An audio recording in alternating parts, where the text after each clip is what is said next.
Hey everybody, Larry Lawton here. Do I have a great video for you today?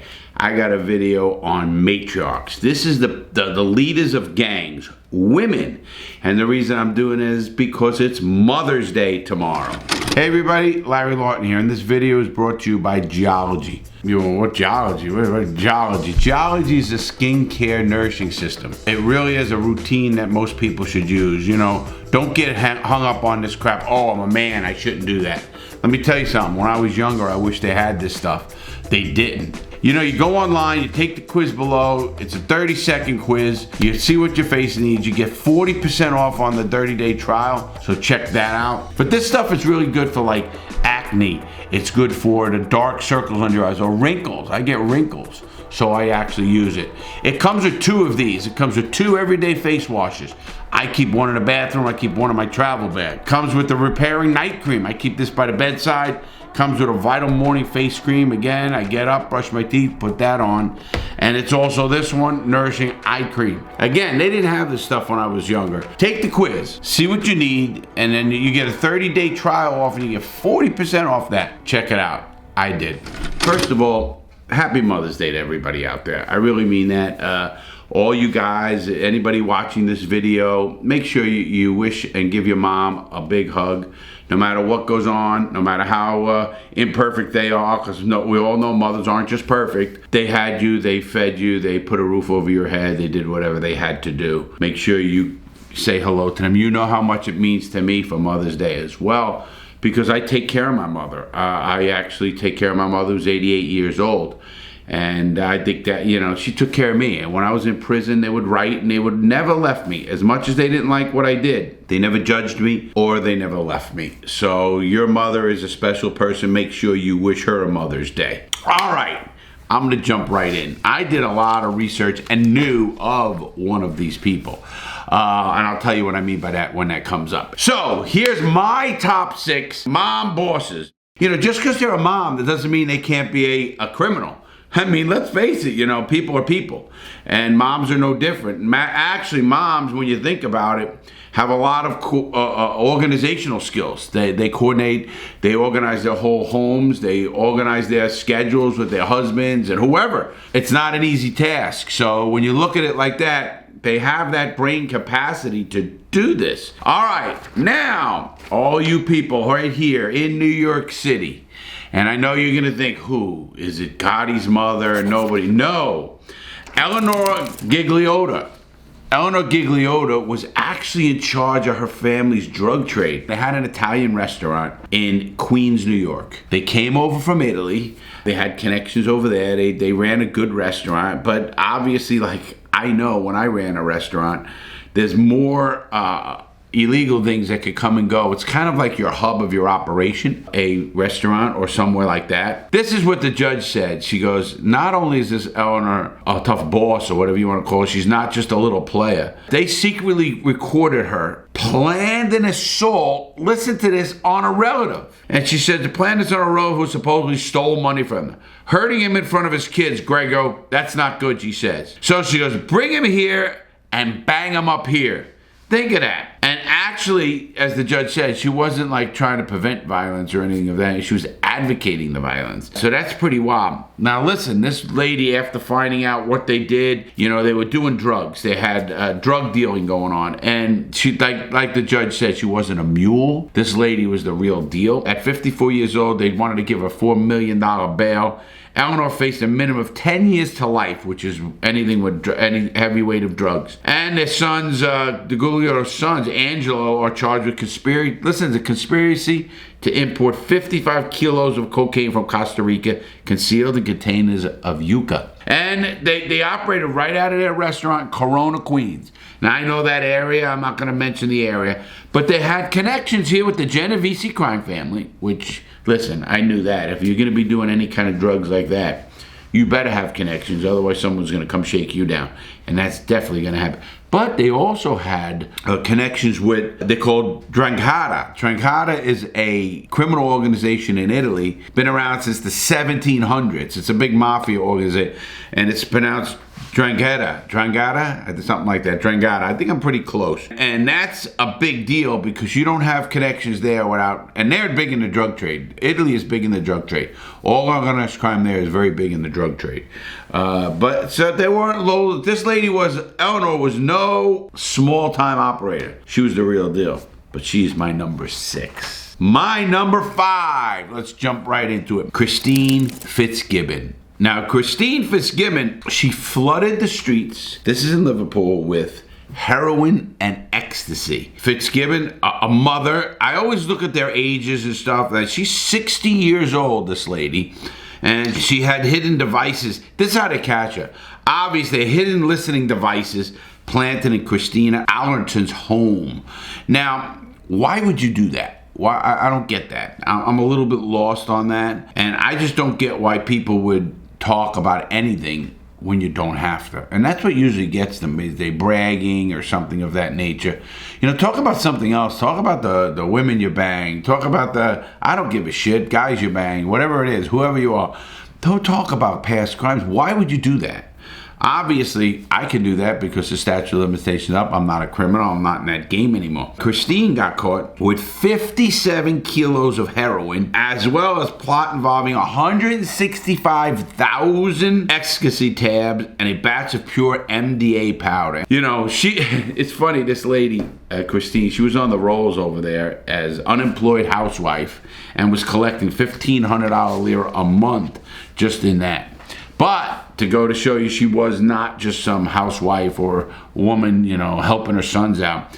They found 182,820 lira in the house under a floorboard in the central column of a dining room table. And in Ian's home nearby in St. Helens, they found a further 34,500. And Christina, who had 7 grandkids, this lady schooled her sons in crime from every age.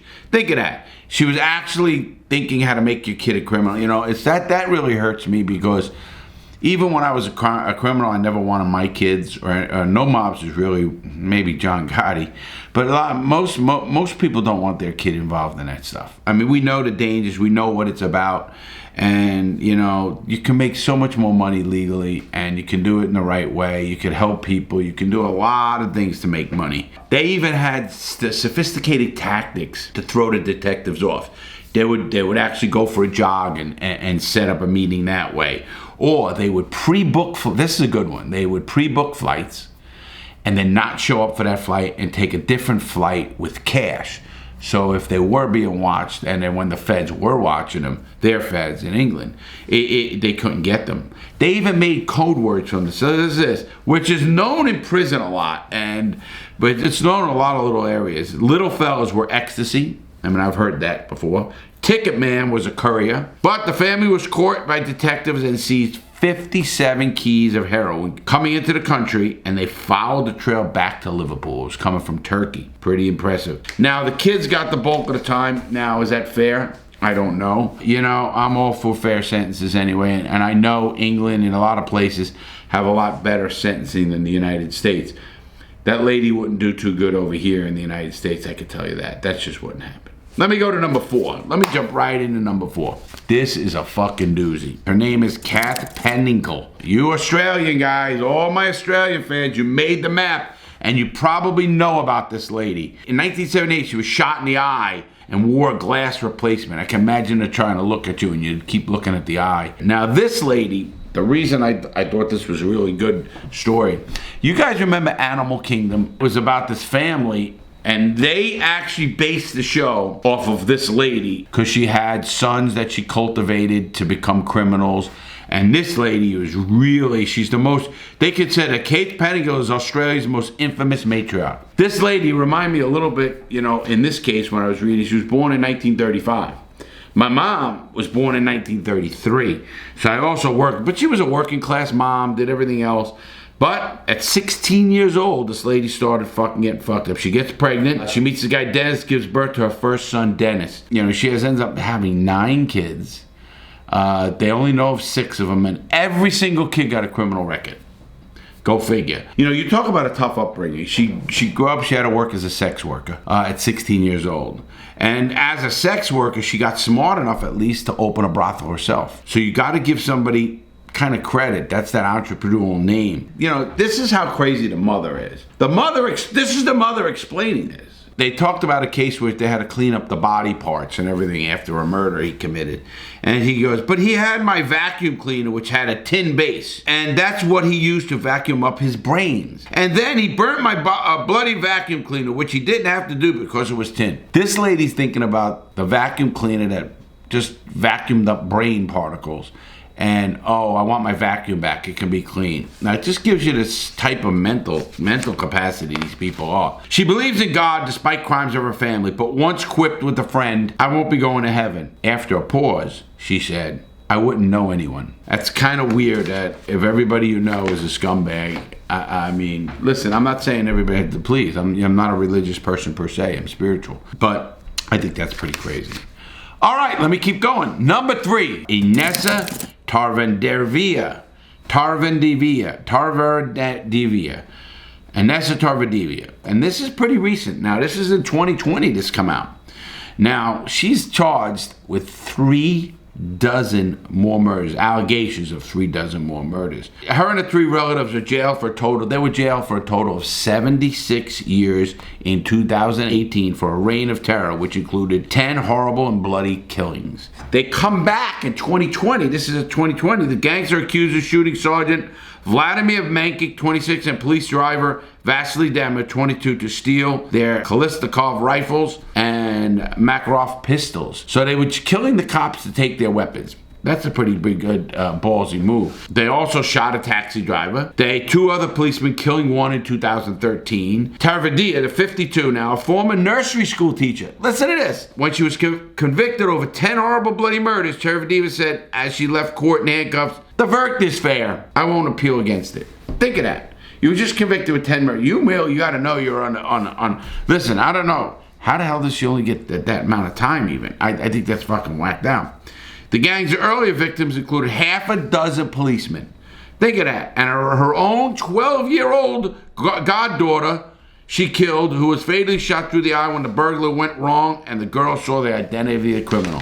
Think of this. How do you live with yourself? This girl's number 3 because she's a fucking badass motherfucking crazy lady. Wow, she was jailed for 21 years in a strict labor colony regime while her daughter Victoria was sent down for 16 years. Now, I don't know what Russian prisons are like. I hear people saying they're bad. I'm going to be doing more prisons from countries. Well, this one they say is pretty bad. Killings was a means of earning money, she said. So this lady had no qualms of who she was. And searches for her family's home revealed an arsenal of 20 firearms, including automatic rifles, grenades, shotguns, silencers, and ammunition, as well as items stolen from their victims. Think of that, ladies and gentlemen. That is a badass bitch who owned up to it. Right on to number 2, Ma Barker, also known as Kate Barker. She was born in 1973 and she died in 1935 in a hail of bullets. What it is she really had a family worth of crazies, you know. Her reputation as ruthless crime maker also controlled and organized her sons. That's the thing. But they paid no attention. This is Ma Barker, paid no attention to their kids at all. And their kids were pretty much just about illiterate. You know, they committed crimes and murders and range of unbelievable kidnappings. They even had a wanted poster for at this time for a $100 reward to capture old lady Ari Barker. That's one of her aliases. That's pretty funny. But they also moved to Chicago, this gang. But they left Chicago because guess why? They didn't want to come under the control of Al Capone. And they know they would have. They find out she's at, guess where? Lake Ware, Florida. Only everything has to come back to Florida. Anyway, agents surrounded the house in East Highway C-25 on the morning of January 16th, 1935. They had an hours-long shootout. Think of what that sounds like. You know what an hours-long shootout would be? Two people shooting back. It's fucking off the charts. When they heard no more bullets coming from gunfire from the house. Listen what the FBI does, dude. I got a kick out of this one, too. The FBI ordered local estate handyman Willie Woodbury to enter the house wearing a bulletproof vest. Why are you asking Willie Wood to enter the house? You got some fucking balls. Are you kidding me? Hey, yo, come here. You work here? Put this vest on. Go see if anybody's alive in there. The fuck is that? Anyway, Woodbury reported there were no one inside was alive. But there were only 2 bodies, and they wrote in the front bedroom. Fred's body was riddled with bullets, but Ma's appeared to have died from a single bullet wound. That's number 2, Ma Barker, because of what her reputation is more than the other one. Now, this last one, I knew of. Didn't know, knew of. She was my time back in the South Florida days.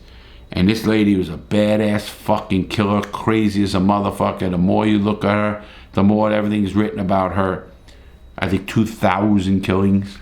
Her name is Griselda Blanco. Griselda Blanco was a drug trafficker. I remember when she got died. I remember the whole incident there. And she got died. They called her La Madrina, the Black Widow, cocaine godmother, and queen of narco trafficking. Hell, this lady was a Colombian drug lord, obviously, with the Medellin cartel and pioneer of Miami-based cocaine trade underworld during the 80s through the early 2000s. It was my time. I was shining down there. Back then, I knew the trade very well. She was responsible up to 2,000 murders while transporting cocaine from Colombia to New York, Miami, Southern California. They considered her the richest and most dangerous woman in the world, the most powerful drug king in the world, and the first ever, listen to this everybody, first ever billionaire female criminal ruling her multi-billion-dollar drug trafficking empire with an iron fist. She had to make my number 1 list, Griselda. Blanco had become a pickpocket before even turning 13. That I believe. Well, in the 70s, Blanco's second husband, Alberto Bravo, illegally immigrated U.S. fake passports, and they went to Queens, New York. That's where they set up this stuff. Again, brings back to New York and Florida, and it's kind of weird because that's my hometown. She was arrested steadily in 1970s. She fled to Colombia before they could sentence her. She confronts her husband, or second husband. He says, you're stealing from her. They both are confronting each other. She pulls out a pistol, he pulls out an Uzi, a fucking Uzi machine gun. After the major shootout, Blanco's got a little stomach wound, and he's dead, and 6 of his bodyguards are dead. Whether she's some miracle shot or who else helped her, I don't know. She had a gunshot wound and afterwards moved to Miami. Back in Miami in the 80s, influx of cocaine in the 80s, everybody, was off the fucking charts. It was just terrible. They actually created the thing called CENTAC 26, which was a Central Tactical Unit. And that was when the Miami-Dade Police Department and DEA formed this task force. But let me tell you something. It was so fucking corrupt, it was not even funny. There were stories from cops out there how corrupt it was. And again, I don't hate them, but how do you pay a cop at that time probably $30,000 a year and to see all these millions of dollars? So I do get it, I really do. I'm not supporting it, saying it's right, but I do understand it.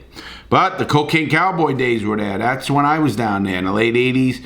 No, the mid-80s, but I was in there in the late 80s. I got there in 87 and all the way to 96, so I was in the heart of that. But they said Griselda was doing $80 million a month. Think of that. It's $1 billion a year, and that's 1 year. So it's crazy. But she had a big time. She was big, very violent. She gets arrested in 1985. They sent her to prison. She tried to escape, of course. She was sentenced to more than a decade. She was only sentenced at that time to a decade in jail. And while in prison, she continued to effectively run her cocaine business right from the jail with her son, Michael Blanco. She was killed by a motorcycle. Cesarios, I think they call them. They go on a motorcycle. They blow you away, and they leave on the motorcycle, and that's pretty common. They shot her once in the head, once in the shoulder. She was buying meat at a butcher shop. Bam, bam. That's it. Killed. End of story. I hope you like my list from 6 to 1 with Griselda leading the list, and there's no question in my mind. You guys have a great day. It's Mother's Day. Please, Mom, enjoy your day. We love mothers. I can't not. Have a great day, everybody. Stay strong, stay safe, and please make good choices. Have a great day.